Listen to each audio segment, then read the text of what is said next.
Thank you. Thank you. Thank you. Thank you. Thank you.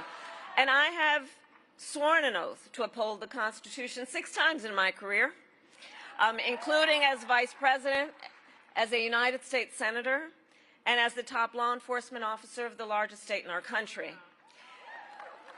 Responsible for upholding and enforcing the laws of the state and the laws of the United States was the work I did. And I have never wavered in upholding that oath. And I have always executed it faithfully and without reservation.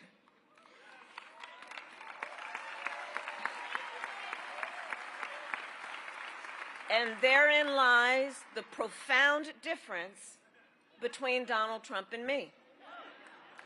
He who violated the oath to uphold the Constitution of the United States of America. And make no mistake, he who, if given the chance, would violate it again. Donald Trump lost the 2020 election.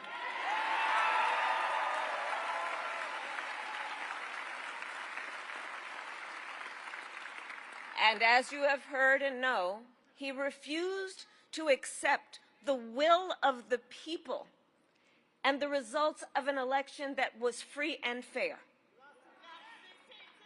As you have heard, he sent an armed mob to the United States Capitol, where they assaulted law enforcement officers.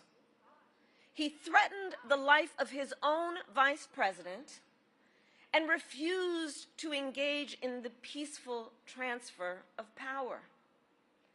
And let us be clear about how he intends to use power if elected again. He has called for jailing journalists, political opponents, anyone he sees and deems as being an enemy. He has pledged to destroy the independence of the Department of Justice. And he called for deploying our active duty military against our own citizens. Well, I believe you and my running mate both. Well, listen, I believe that anyone who recklessly tramples on our democratic values as Donald Trump has, anyone who has actively and violently obstructed the will of the people and the peaceful transfer of power, as Donald Trump has, anyone who has called for, I quote, termination of the Constitution of the United States, as Donald Trump has, must never again stand behind the seal of the President of the United States. Never again.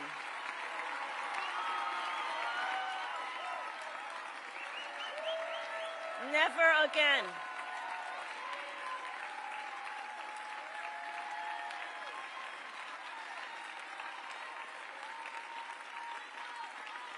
And the tragic truth that we are facing in this election for President of the United States is that there is actually an honest question about whether one of the candidates will uphold the oath to the Constitution of the United States. That is the tragic truth of this election, that this is actually an honest question that we are having as Americans.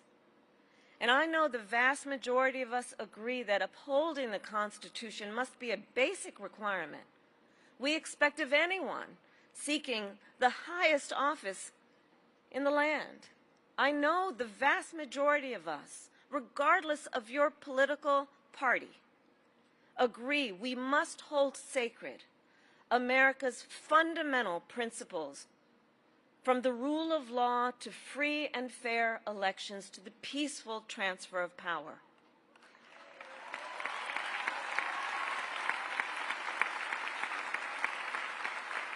And if you share that view, no matter your political party, There is a place for you with us and in this campaign, because those principles, I know, unite us across party lines. And in this election, I take seriously my pledge to be a president for all Americans. My entire career,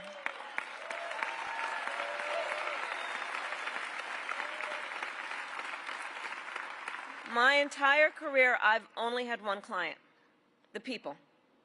And when I say that,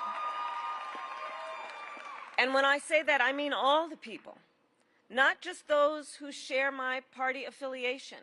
Through all my decades in law enforcement, I never asked a victim or a witness, are you a Republican or a Democrat? The only question I ever asked was, are you okay? And that is the kind of president we deserve, and I pledge to you that is the kind of president I will be.